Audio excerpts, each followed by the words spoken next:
FPX Cast, com Flávio Paradella. Oferecimento Giovanetti Campinas, sinônimo de sabor e tradição desde 1937.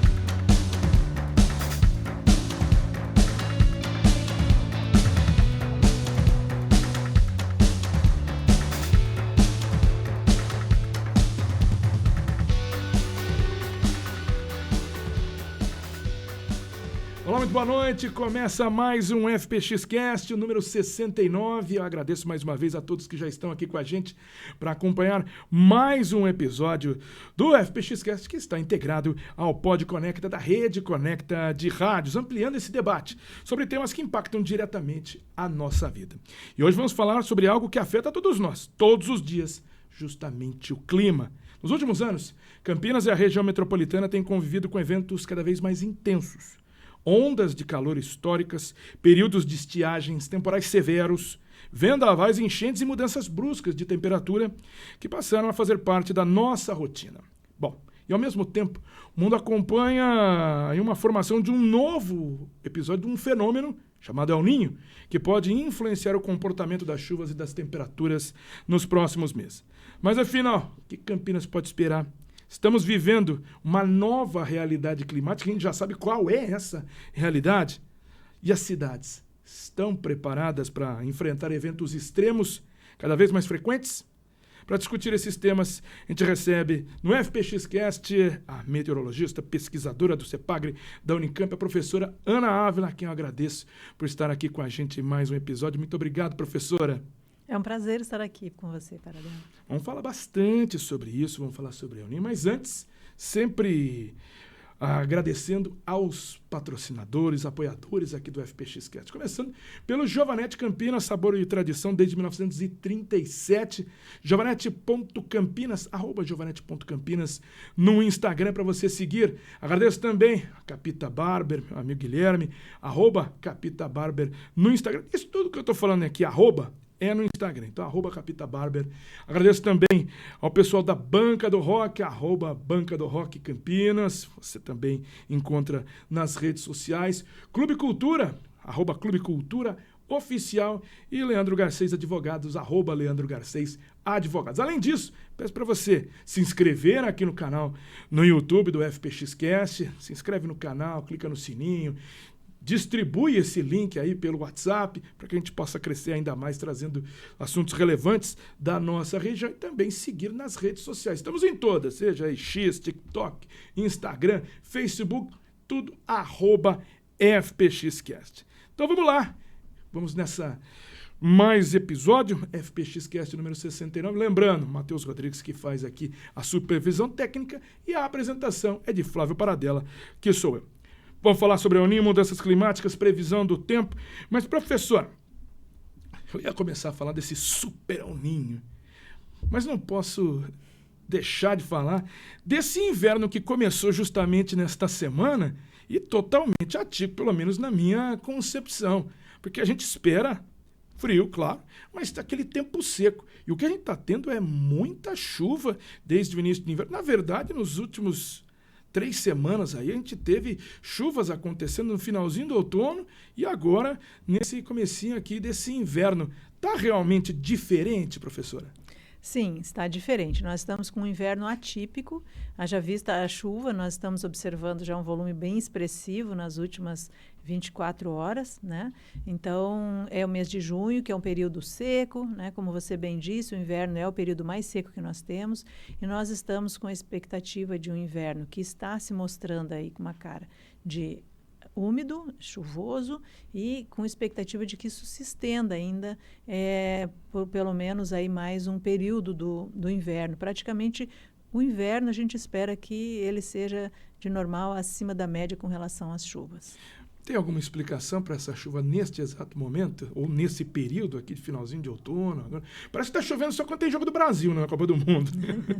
Mas tem uma explicação para isso? Olha, nós estamos aí com uma frente fria, né? E essa frente fria veio com bastante intensidade, inclusive ela praticamente atravessa o país aqui de sudeste, centro-oeste e norte, e ela vem acompanhada de uma intensa massa de ar frio, e é isso que está trazendo essa chuva, né? Claro que a gente tem a questão da variabilidade climática, nós estamos falando de um El Niño, de intensidade que ele ainda está em formação, há uma chance praticamente quase 100% aí de que ele realmente se forme aí no próximo mês, né? Na verdade, se configure, né? Porque tem algumas questões que a gente pode dizer que ele se configurou ou não, né? Então, ele deve se configurar aí no próximo mês, final de julho, aí por aí, agosto, e aí a gente tem, então, um impacto do El Niño, mas mesmo ele ainda em formação, poderíamos dizer que esse tempo mais úmido ele pode sim estar relacionado já com esse fenômeno El Niño em formação, porque uma das características é que no inverno, em anos de El Niño, a gente pode ter mais cavados, frentes frias atuando e com chuvas.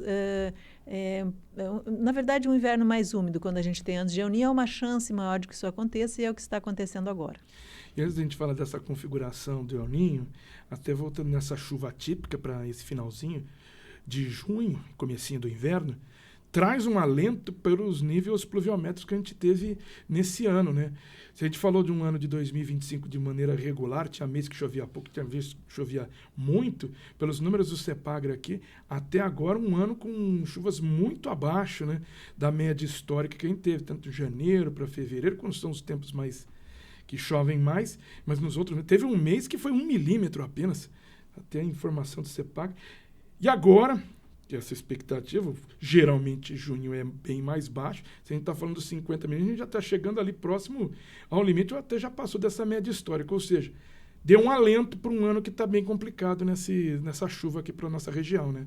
Sim, exatamente. Ele dá um alento, ele traz mais umidade, isso, de certa forma, também diminui o risco de queimadas, né? E aumenta o nível, aí mesmo que não seja tão expressivo, porque para realmente aumentar o nível dos reservatórios, a gente precisa de volumes bastante expressivos, mas ele já dá uma aliviada nessa situação que a gente vem enfrentando e esse risco, né, com relação aos recursos hídricos aqui na nossa região. Muito bem lembrado, situação das queimadas. Outra coisa que é tipicamente a partir de maio, do meio de maio para frente, praticamente quase todos os dias algum tipo de registro, infelizmente, né, um incêndio maior, como a gente teve há 2 anos, que atingiu aqui a Serra, o Pico das Cabras, em Campinas, ali na região de Joaquim Egídio, entre Campinas e Morungaba. E esse ano, com essas chuvas, pelo menos ajudando a gente não ter esse tipo de registro nessa maior intensidade, né? Com certeza, porque é uma situação bastante diversa, né? No inverno, quando a gente tem aqueles dias secos, ensolarados, riscos de queimada, também traz risco para a saúde, essa outra questão da baixa umidade relativa do ar, qualidade do ar ruim, né? Com partículas em suspensão devido à ausência de chuvas. Então, isso é uma situação adversa que a gente enfrenta muito frequentemente no inverno, e agora a gente está numa situação um pouco mais favorável, aliás, bem favorável com relação a essa questão do meio ambiente, né? Favorecendo aí as questões. Então vamos falar desse El Niño, né? Que está todo mundo falando de um super El Niño. A senhora falou que faltam algumas configurações. Ele já está se preparando, mas está faltando ainda algum tipo de coisa. O que isso significa? Além dessa configuração, o que está faltando para a gente cravar, né? De que acontecerá esse fenômeno? E por que a gente está falando de super El Niño? Além disso, se acontecer um super El Niño, o que pode acarretar aqui para a gente? Bom, começando pelo El Niño, né?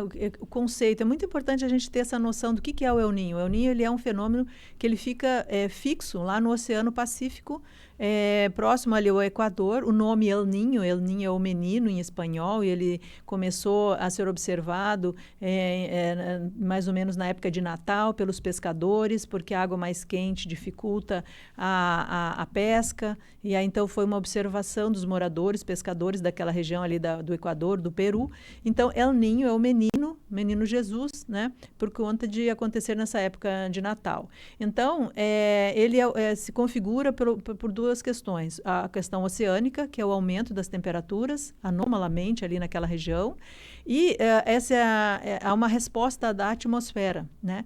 Então, em função desse aquecimento, dessa bolha quente ali do Oceano Pacífico, que é o maior oceano pacífico do planeta, perdão, maior oceano do planeta é o Oceano Pacífico. Então, é um bolsão de água quente ali naquela costa do Peru e Equador, que se dá em função do relaxamento dos ventos. A gente tem o que a gente chama de ventos alísios, que ali na costa no Equador, a gente tem os alísios soprando de leste para oeste.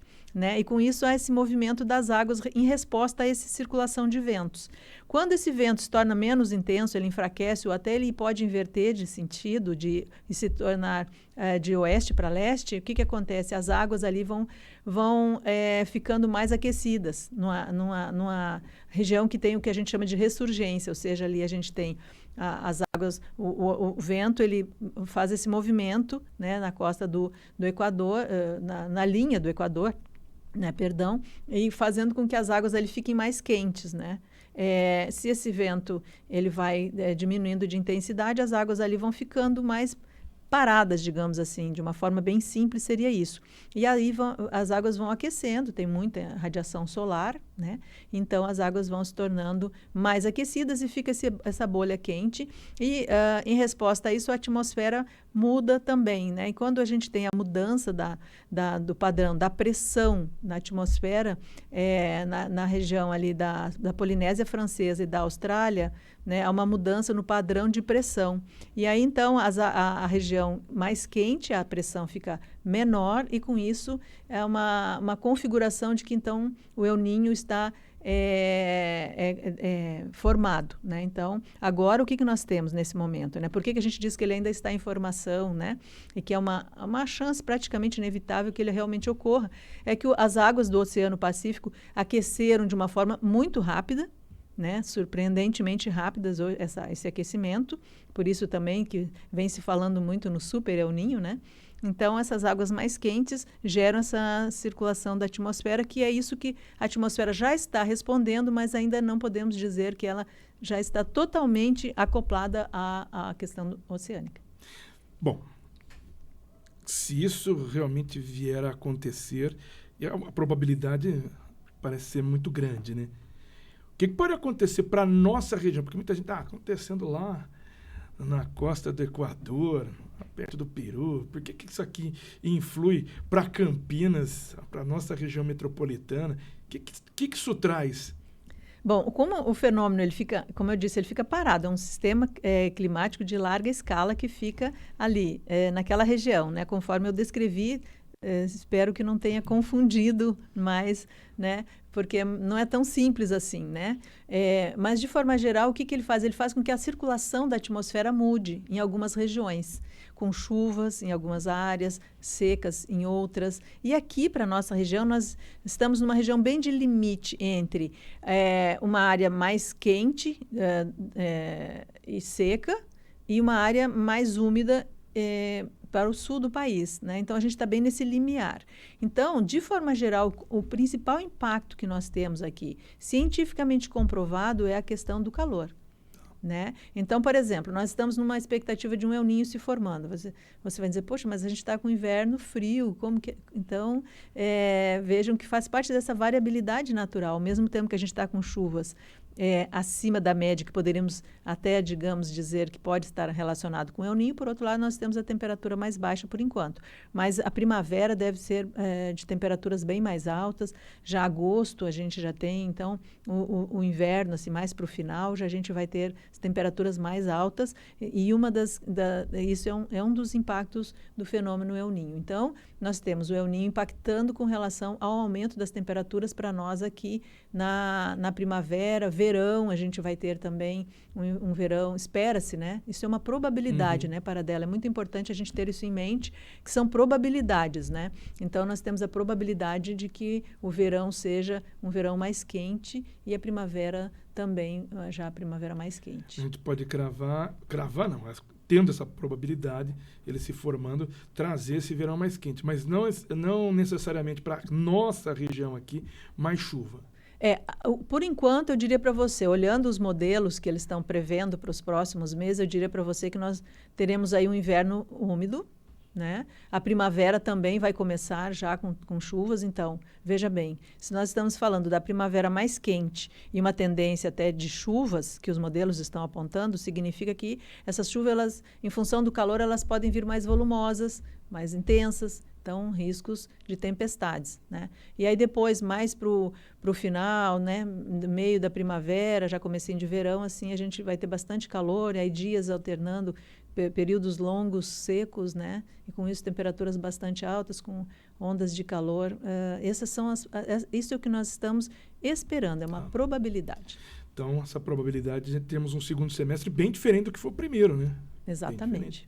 Bom, agora é a grande questão, a gente tem toda essa probabilidade trabalhando com algo que está já praticamente embrionário, esse El Niño aí, para esse segundo semestre. Como é que a gente está se preparando? Como é que está a conversa que, ok, a gente tem as informações, mas a gente tem que usar para o bem essa informação, né? Tem que trazer essa informação, colocar na prática para evitar problemas com calor, evitar problemas com chuvas e eventos extremos. Como é que está essa conversa do CEPAG com outros entes, como Defesa Civil, a própria Prefeitura ou o Governo do Estado, para que a gente consiga... Porque evitar é muito difícil. Todas as questões que a gente tem até de problemas sociais, mas tentar mitigar, né? Sim, exatamente. Eu entendo que há uma... na verdade, eu não vi ainda um evento que tenha sido tão discutido em termos de prevenção dos eventos severos previstos, porque a gente aprende com os eventos que vêm acontecendo. O Brasil, ele não tem, historicamente, fenômenos severos frequentes, como tornados, furacões, mas a gente vem observando esses eventos severos acontecendo mais frequentemente, né? E impactando muito a sociedade. Então, de forma geral, o que eu tenho acompanhado é que a região, por exemplo, nossa, né, a Campinas, município de Campinas, vem se preparando e trabalhando intensamente a defesa civil, né? Nós temos participado exatamente com as informações climáticas, né? E isso vem sendo... a resposta, né, está acontecendo, ou seja, a gente tem feito... passado as informações e, ao mesmo tempo, a Campinas vem se preparando com relação a várias medidas, né? Com relação ao enfrentamento, por exemplo, de queimadas, né, de calor intenso para a sociedade. Então, são várias ações que vêm sendo feitas. Outras regiões estão mais vulneráveis, né? Quando a gente fala de Campinas, que está nesse limite entre uma seca e um período mais chuvoso, quais são as regiões aqui do país que têm essa maior vulnerabilidade para um evento, e ainda um evento que pode ser um super El Niño? O que nós temos cientificamente comprovado aqui para o Brasil, né? Que o sul, né, sobretudo o Rio Grande do Sul, a região sul, da metade ali do estado do Paraná para baixo, chuvas. Então, a primavera do ano de formação do fenômeno, chuvas. E o outono do ano seguinte, também risco de chuvas. Né? Chuvas volumosas intensas. O Nordeste, a região Nordeste, com chuvas abaixo da média, e o leste da região Norte, e Norte também da região Norte, ali também com chuvas abaixo da média. Isso realmente são intensas, essas alto risco de que isso aconteça, né? E aqui, então, são essas regiões que estão, digamos assim, mais suscetíveis, né, aos eventos severos conforme eles podem acontecer. E a gente fala de problemas sociais, mas também problemas econômicos, né, envolvendo todas essas regiões. Com certeza. Isso impacta, de forma geral, todos nós, né? Então, por exemplo, há um risco com a agricultura. Vários trabalhos, pesquisadores têm feito análise de anos de El Niño e é cientificamente comprovado que quando nós temos El Niño, nós temos maior risco, há uma menor produção agrícola, o risco é maior, né? Então, com isso impacta no preço para todos nós, porque aqui mesmo, por exemplo, nós tendo mais onda de calor, né? Calor intenso, isso tem impacto também na produção agrícola, né? Mesmo que não seja... o principal risco nosso aqui é com relação às chuvas, né?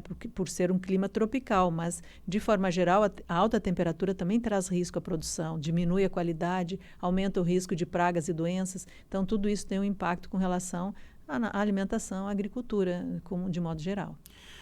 Um evento como esse, um Super El Niño, ou mesmo o El Niño, que seja, ele traz essa maior possibilidade de temporais, vendavais e situações, como a senhora disse, de ciclones, furacão ou microexplosões, como a gente teve aqui há 10 anos, né? Completou 10 anos justamente neste ano. Ele pode facilitar isso? Pode facilitar aqui para nós, né, para o Brasil, que nós temos possíveis eventos severos, tornados, microexplosões, né, podem acontecer, né? Claro que são questões, por exemplo, quando a gente fala de eventos severos, normalmente não é um fator só. O El Niño é um fator que estamos falando, né? Então, para que um evento severo ocorra, vários outros têm que propiciar aquele evento. Então, muitas vezes, a umidade persistente por vários dias, jato de baixos níveis, ou seja, os rios voadores transportando umidade e calor, com choque, com frentes frias. Então, são fenômenos meteorológicos que precisam atuar conjuntamente para que a gente tenha um evento com proporções como nós tivemos aqui em 2016, né? Nós tivemos no Rio Grande do Sul em 2024, aquela chuva intensa. Quer dizer, são vários fatores, mas o El Niño é um deles. Sim, pode favorecer que esses eventos ocorram, sim. Vamos voltar nesse tempo lá em 2016, que foi algo que assustou demais. Apesar de toda aquela intensidade, a gente pode falar assim que passamos por isso sem ter aí grandes problemas. Por exemplo, óbitos, né? A gente teve um negócio que a gente não tinha visto aqui em Campinas, pelo menos, mas passou. Foi uma coisa, para quem não lembra, gente, 2016 foi uma noite de sábado para domingo e, de repente, uma chuva fortíssima, e justamente num período que a gente fala que não é para chover.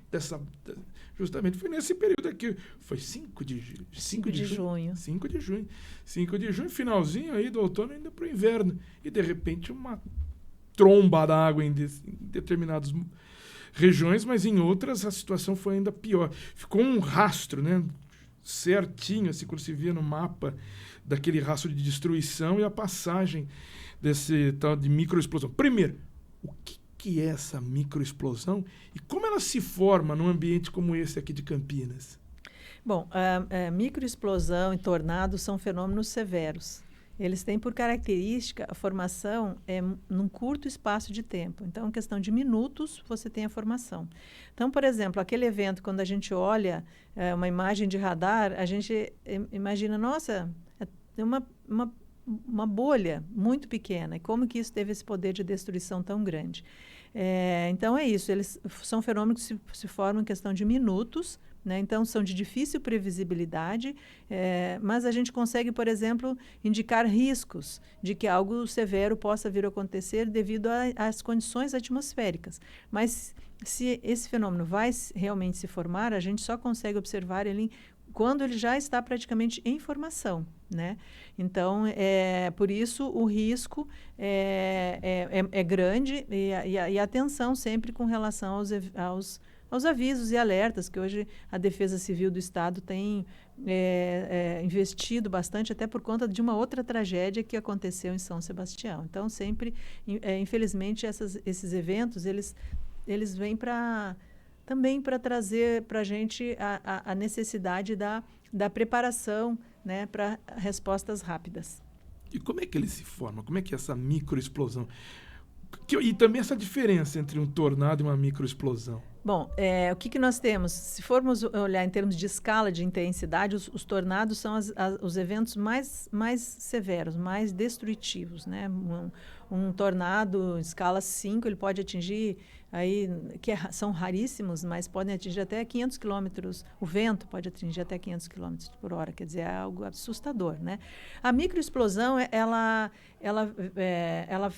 funciona como um colchão de água e gelo que despenca da nuvem em direção ao solo. Então, cai. É como se a nuvem ela vai se formando, se intensificando com correntes intensas no interior da nuvem, né? Correntes de água e gelo que vão se atritando, formando descargas elétricas, né? Aqui a gente teve aquela em 2016, praticamente um raio por segundo, quer dizer, foi uma coisa assustadora, né? Mais ou menos na 00:30, naquele 5 de junho. Né? Então, essa nuvem carregada, né? Ela chega em determinado momento que ela despenca. Despenca, né? de uma despenca vez. De uma vez. Um Exato, reservatório peso, estourando. Exato. Né? Então, a nuvem, aquela, por exemplo, estimou-se que ela tivesse 300 toneladas, né?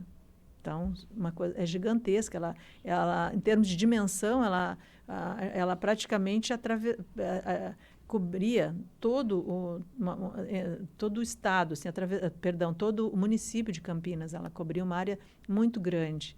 Né? Então, assim, em alguns momentos ela cai e ali onde ela cai é que ocorrem, né, as correntes intensas de vento e granizo, né, descargas elétricas. E que me chamou a atenção, pelo menos naquela época a gente acompanhava, né, tirava fotos, fazer o trabalho de helicóptero, né, e o rastro era impressionante, como era praticamente uma reta, né, a gente vinha da região ali do Taquaral, passando pela Vila Nova, cruzando a Dom Pedro, lembro muito bem o estrago que foi feito no Shopping Galeria, estrago no Shopping Galeria, e indo em direção ao São Conrado ali, Souza. Então ficou praticamente certinho uma reta, né? Eu imagino uma situação desesperadora, as imagens, a gente estava ainda naquele início de WhatsApp, mas a gente estava recebendo imagens durante a noite de áreas que o pessoal perdeu. Graças a Deus que a gente não teve óbitos, porque foi uma coisa impressionante, né? Absurda. E outras áreas, por exemplo, eu estava naquela época no Jardim Leonor, choveu forte lá, entrou água pela porta, mas era um temporal normal. Por que essa diferença? Porque exatamente a gente observa, né, que inclusive inclusive o que acontece na época a gente discutiu muito, eu discuti muito com alguns especialistas, né, da USP, do INPE, porque existia uma situação, no momento, a gente precisa fazer uma análise, um diagnóstico do fenômeno, né? E muitas vezes a gente não tem todas as informações ali no momento, a gente precisa de fazer análise com ferramentas, mais radar, dados de radar, enfim, fazer uma análise para você chegar a uma conclusão, né? Então, por exemplo, se a gente for olhar em termos gerais, o que nós tivemos? Árvores caídas, casas destelhadas, claro que passou numa área nobre da cidade, né? Felizmente, também não tinham pessoas se deslocando na rua, exatamente por conta do horário à noite, né? Então, isso também foi uma sorte, se é que podemos dizer assim, né? Mas, então, ela funciona exatamente como um colchão. Então, em alguns momentos ela está mais pesada, como se ela caísse, em outros não, né? É uma tempestade severa que tem essa grande variação. Como, por exemplo, um paralelo, aí, um tornado, né? Um tornado, ele passa numa linha reta, ele destrói uma árvore e imediatamente ao lado fica intacta. Então, essas tempestades severas têm também por característica essa grande, por serem intensas, elas têm essa grande variabilidade espacial também. A partir desse evento, o que mudou para aqui, para a nossa região, nessa conversa e também na análise de dados para passar para a Defesa Civil, para as entidades que estão aí nessa parceria para tentar evitar ou diminuir esse impacto? Bom, eu acho que a gente teve uma aquisição muito importante aqui para a nossa região, é o resultado de uma parceria da região metropolitana de Campinas, né?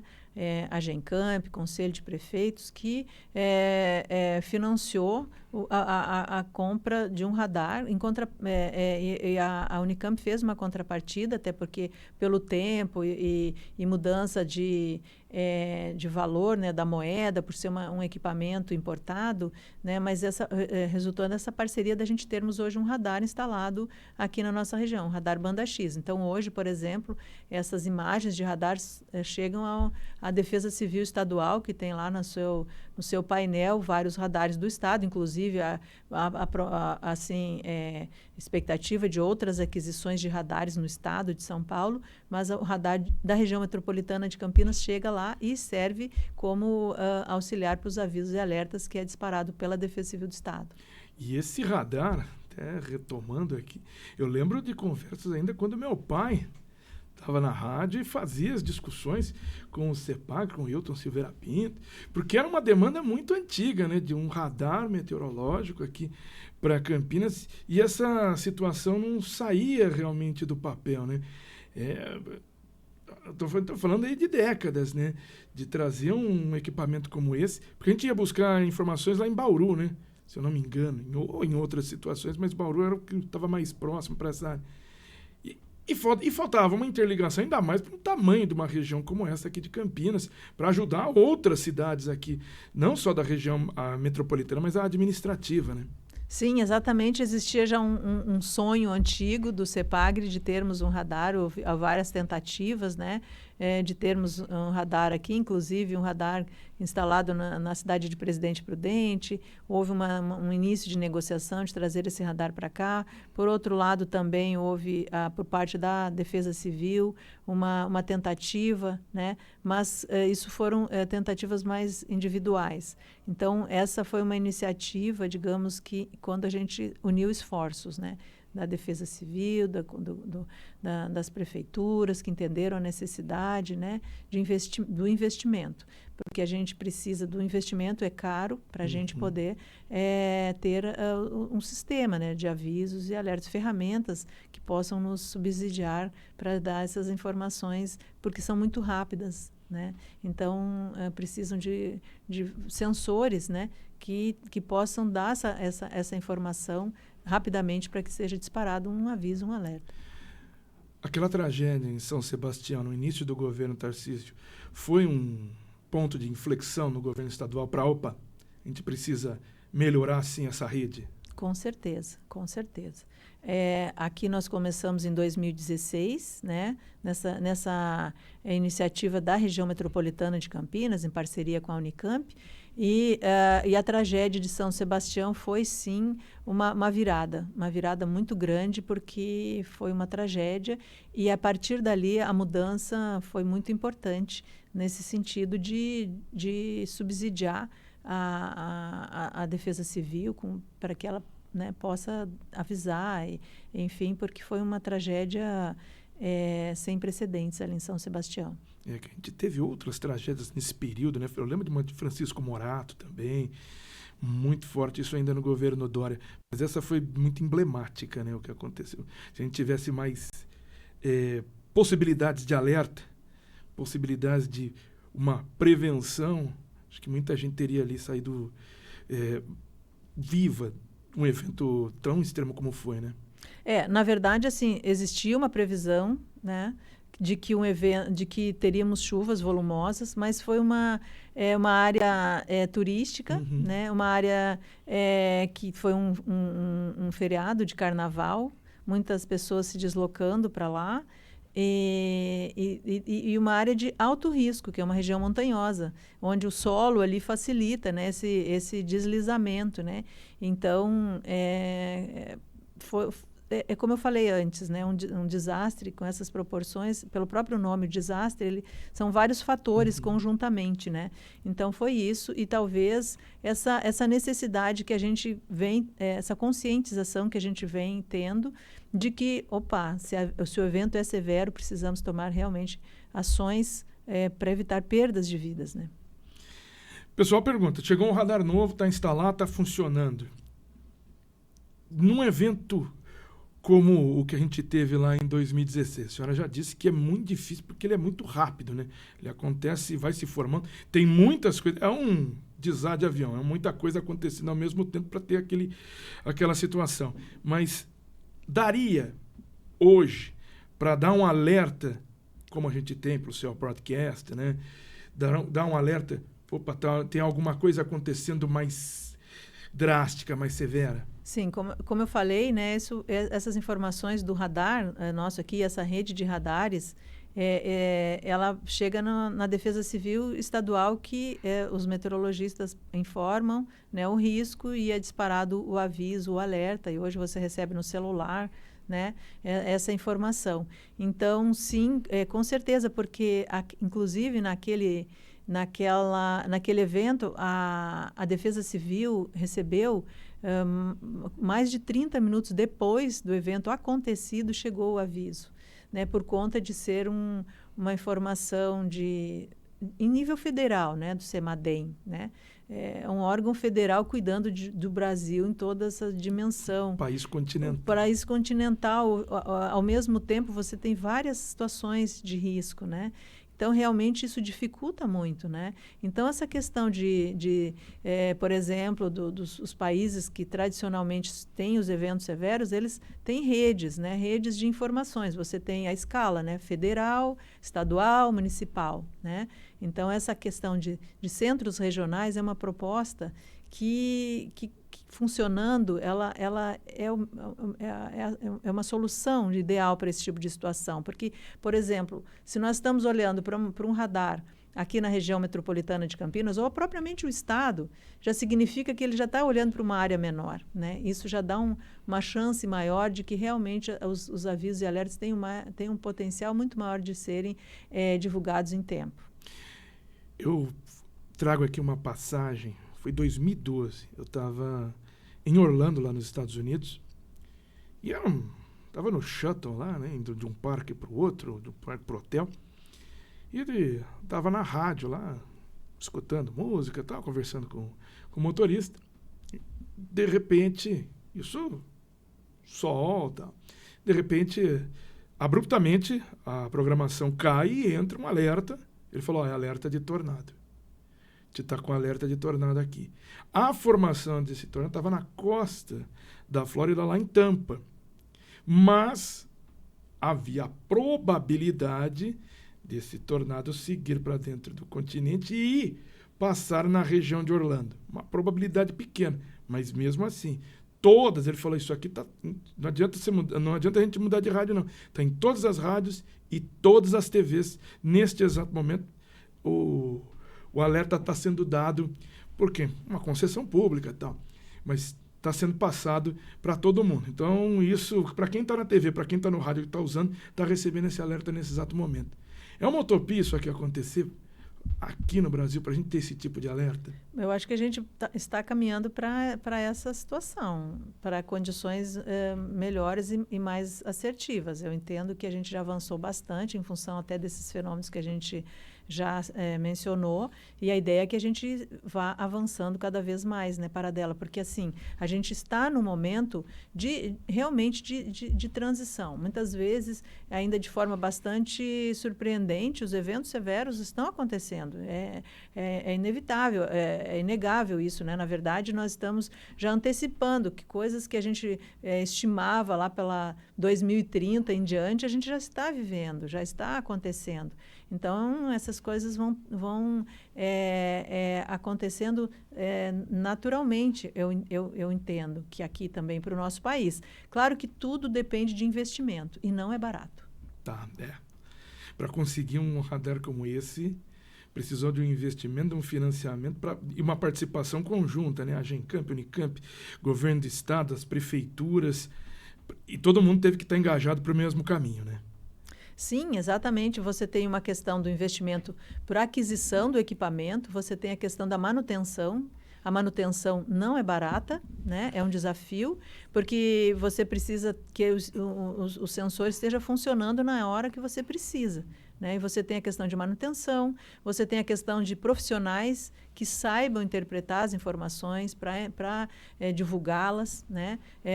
Você tem a comunicação, a forma de comunicar, né? Como que a população também precisa entender como que vai receber esses avisos, né? Porque isso não é uma questão de pânico, de desespero, né?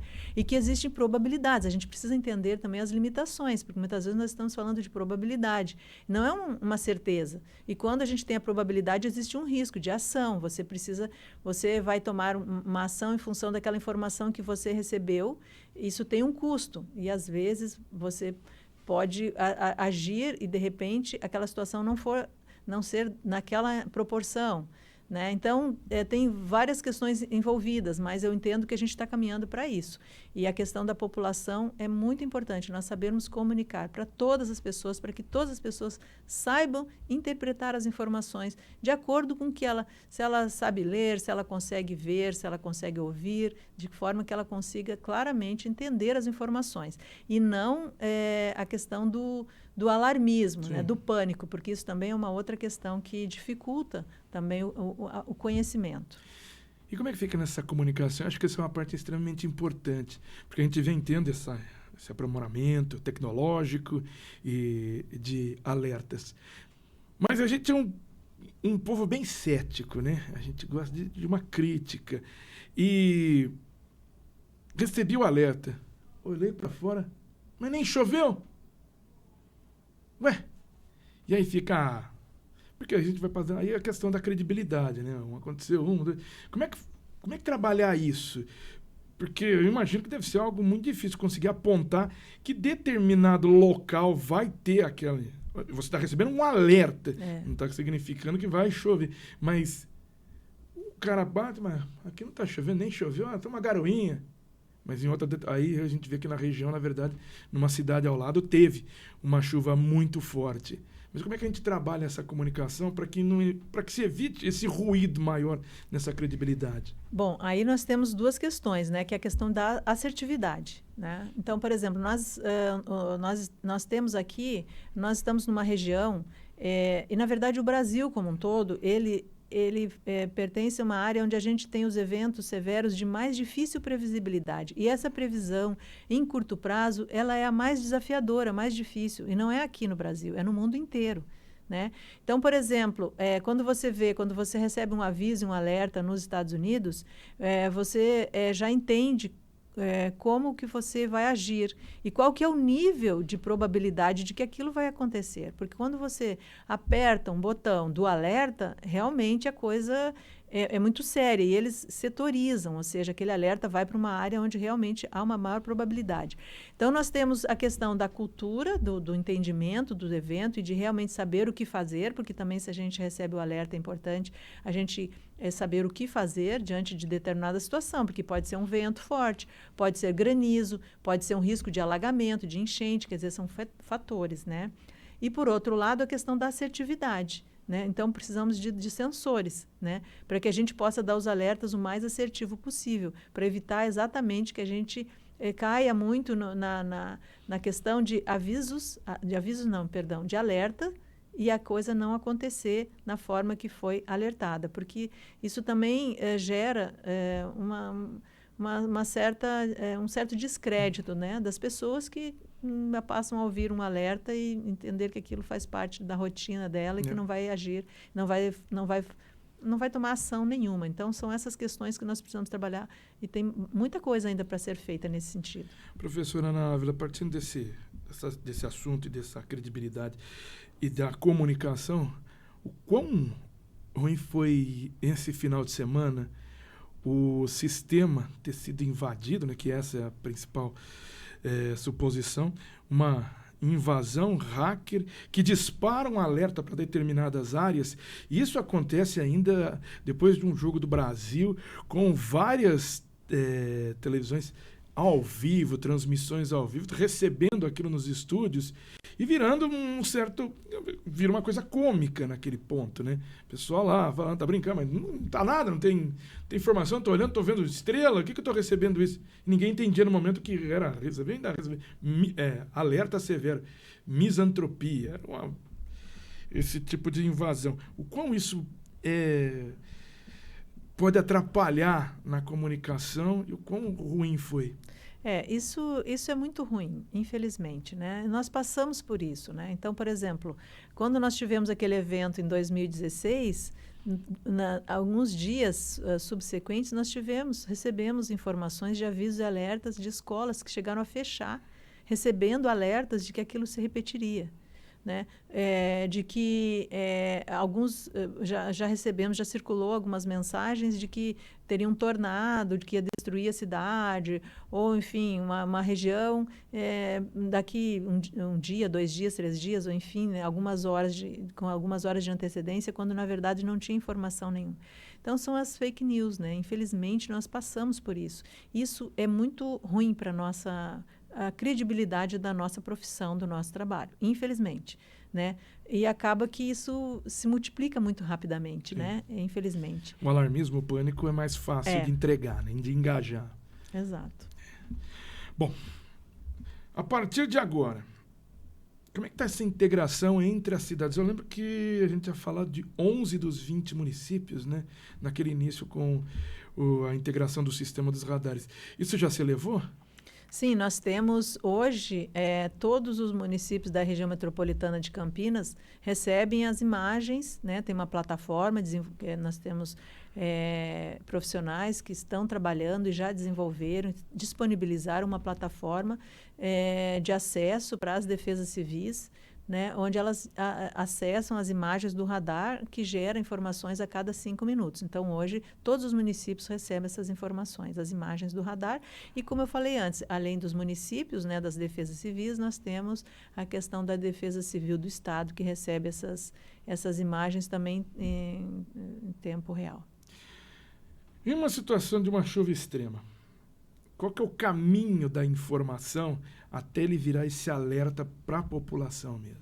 Bom, a defesa, para a nossa região, né, que nós temos no estado hoje, né? Então, a Defesa Civil, ela tem a sua equipe, né, de meteorologistas lá, que recebe as informações, né?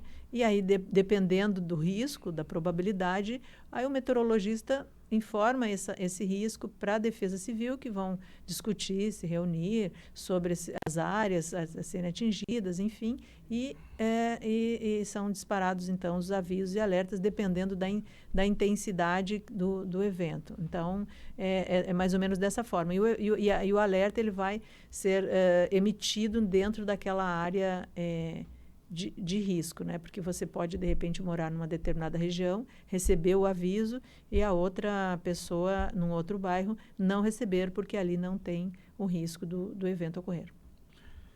Atualmente, a senhora já citou, né, que melhorou, mas ainda tem um caminho, eu posso falar que é longo, para a gente ter algo que seja, assim, o ideal para que vamos falar aqui da nossa região, aqui, a região de Campinas, estado de São Paulo, essa área aqui, entre capital e litoral, para a gente ter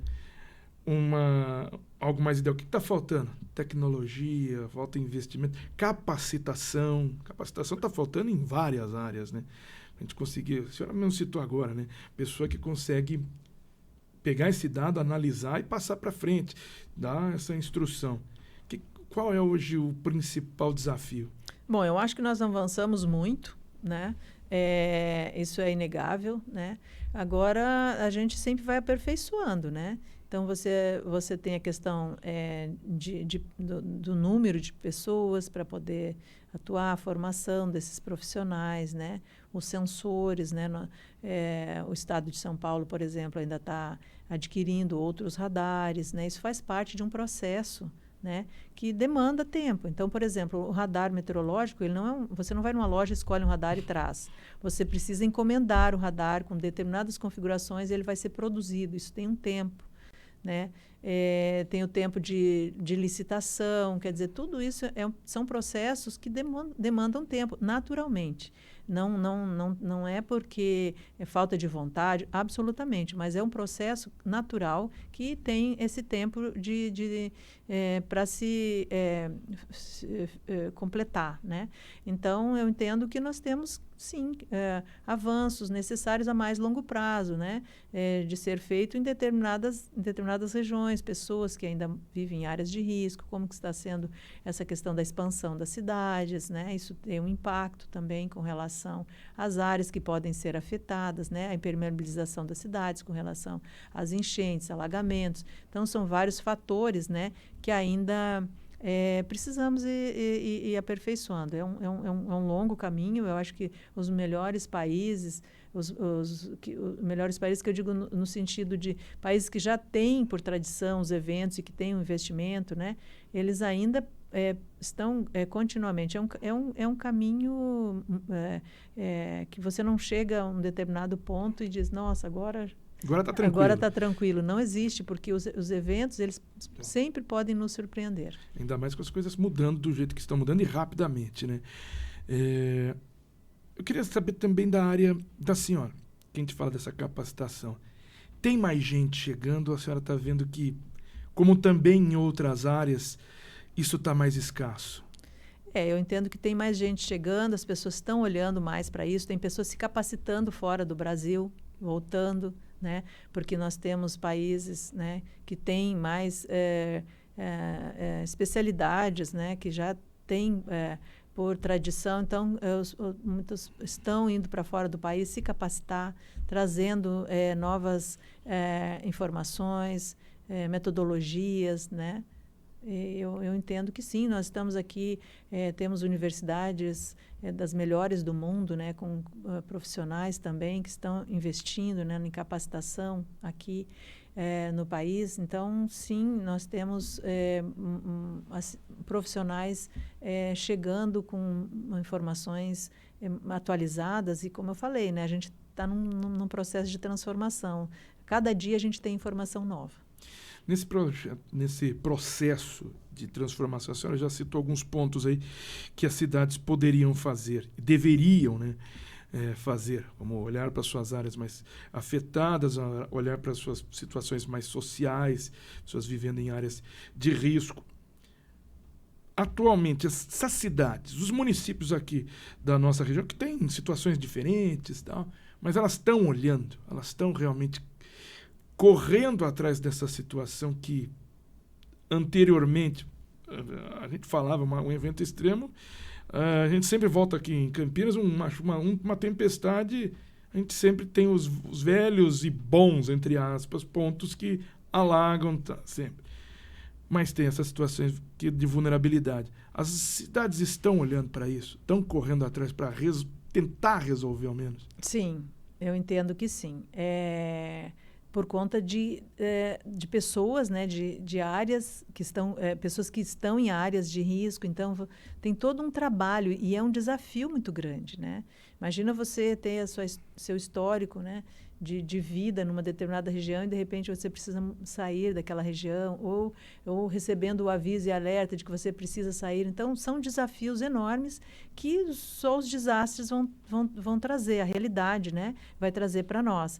Mas, de forma geral, sim, eu entendo que as cidades estão olhando, até por conta da necessidade, sim, está sendo uma necessidade de adaptação. Quem não se adaptar vai ter consequências por conta dos eventos que podem ocorrer e as tragédias podem ser de grandes proporções. Mas a gente está buscando a prevenção ou partindo de uma reação após desastre?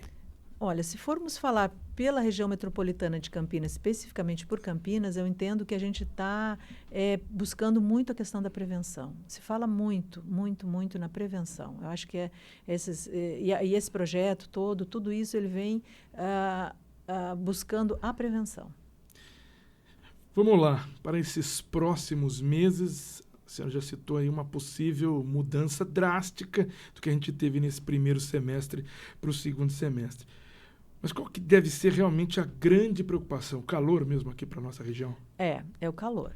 Eu entendo que sim, que é o calor. E antes disso, no inverno, a gente vai ter um inverno um pouco mais úmido, né? Então, essas situações, por exemplo, de chuva, né? Mas o que nós... Mas úmido com tempestade ou chuvas normais? Normais entre aspas. Isso a gente precisa ir acompanhando, né, Paradela? Porque não tem como a gente prever com um longo período uma previsão assertiva, né? A gente tem uma probabilidade de ir mais úmido, ok. Agora, vai ser como? Essa umidade, essas chuvas, elas vão vir mais em formas de tempestade ou vêm mais em forma apenas de umidade, chuvas mais esparsas? Isso é uma questão que a gente precisa acompanhar em curto prazo, né? Eu acho que essa é uma questão que faz parte aí dessa incerteza e de probabilidades que a gente consegue trabalhar. Agora, o que a gente realmente alerta e assertiva, assim, a probabilidade é muito alta, é o calor na primavera e verão.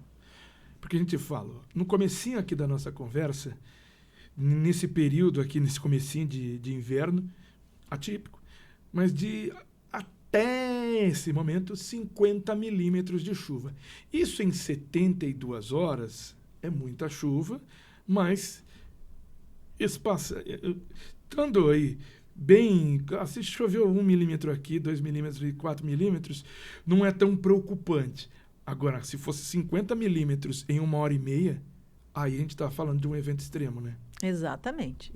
Aí o impacto é muito grande, né? E essa forma como essa chuva acontece, ela só é prevista com os modelos que a gente chama de previsão de tempo. Quando eu estou falando numa expectativa aí de primavera, verão, eu estou falando em questão mais de clima, né? Uma questão climática. Agora, essa questão do tempo, né, da previsão do tempo, realmente ela precisa ser com poucos dias de antecedência e, às vezes, aí a gente já vem para aquela escala que a gente menciona, que é um investimento relativamente novo no país, que é a previsão em curto prazo, que é você informar que há um risco de que haja chuvas mais volumosas e que essa chuva vai acontecer com tanta probabilidade em poucos minutos e aí você dispara o alerta. Mas o desenvolvimento, é claro, vai passando o tempo, vai ficando cada vez mais próximo do que está se prevendo, né? A gente conseguiu aqui, pelo menos nesse mês aqui de junho, de que algumas previsões até de 15 dias, elas praticamente se confirmaram. Eu lembro no comecinho, fui ver a tabela da Copa do Mundo para saber como iam ser os jogos, né? E todo dia de jogo tinha uma previsão de alguma chuva, alguma de até maior probabilidade, outras de maior volume. A gente não teve nenhum temporal, mas eram dias que praticamente estavam aí marcados para ter alguma intempérie. O pessoal gosta dessa palavra. Mas praticamente aí, cravando nesses dias, melhorou bastante, né? Não está naquele nível que a gente viu, lembra do De Volta para o Futuro? Que o professor Emmett Brown falou, não, espera mais um pouquinho que vai parar de chover agora. Isso nunca vai acontecer, porque aquilo lá é ficção. Mas a gente está chegando num nível muito bom para isso, né, de previsão. Exatamente, Paradela. Você tocou num ponto muito importante, que é essa questão da assertividade dos modelos nossos. E isso vem, assim, melhorando bastante, né, nas últimas décadas, eu diria, né? Porque senão a gente tem aquela questão da moedinha, né? 50%. Claro que eu vou dizer para você que muitas vezes a gente divulga uma previsão com muitas incertezas. Sim. Muitas incertezas. Porque os modelos matemáticos, eles simulam a condição da atmosfera e fazem uma previsão para algumas horas para frente, né? E muitas vezes os modelos, eles divergem bastante e você precisa dar uma informação. Eu não posso chegar e dizer assim, hoje eu não consigo dar uma informação porque os modelos estão divergindo muito. Não, eu como profissional preciso entender, interpretar e da melhor forma possível fazer uma previsão daquilo que a gente considera o mais assertivo possível. Agora, em determinadas situações, a assertividade é muito alta, você chega a mais de 90%. E essas previsões, às vezes, de 15 dias nessa época do ano, elas costumam ser bastante interessantes. Você consegue acompanhar com bastante tempo de antecedência as informações. Claro que vale lembrar que é importante sempre acompanhando diariamente, né? Porque às vezes pode mudar aquela configuração. Mas eu diria para você que a gente tem tido bons resultados com modelos com 15 dias de antecedência. E para a gente finalizar, em um determinado momento da nossa conversa, professora Ana Ávila, você disse que alguns modelos meteorológicos previstos para 2030 já estão aqui, já são realidade. Então, aquilo que a gente estava prevendo, que só ia acontecer, se bem que 2030 também não está tão longe, mas só ia acontecer 2030, na próxima década já está aqui. O que a gente pode esperar, então, para esse 2030, para a próxima década, nesse caminhar desse tempo e clima no Brasil, no mundo mesmo? Bom, eu entendo que vai muito da questão da mitigação, ou seja, da redução da emissão de gases de efeito estufa, e a gente vê que um caminho que não está sendo muito, digamos assim, seguido, né? A gente não vê assim isso de forma pelos governantes em escala global, né? Praticamente essa estrada está bloqueada. Né? Exato. E adaptação, né? Necessidade de adaptação. Então, todos esses caminhos vão nos dizer, vão nos dirigir aí para os próximos anos, como serão os próximos cenários, né? A ideia que a gente tem é de que os eventos severos, em função das mudanças climáticas, eles vão se tornando mais frequentes e mais intensos. Agora, como que vai seguir essa questão das mudanças climáticas no sentido de política, de mitigação e adaptação, é que vai meio que nortear o que nós teremos aí nas próximas décadas. Professora Ana Ávila, pesquisadora do CEPAGRE aqui da Unicamp, em Campinas, queria agradecer a participação no FPXcast, a gentileza de estar aqui conversando com a gente, trazendo esses detalhes sobre o clima, sobre esse inverno atípico, sobre o super El Niño que vai se formando. Está embrionário esse menininho, né? Mas vamos ficar nessa expectativa e continuar acompanhando essas informações diariamente para saber como é que vai ser a nossa vida nesse curto prazo, porque tem muita coisa para a gente discutir no longo prazo, né, professora? Com certeza, com certeza.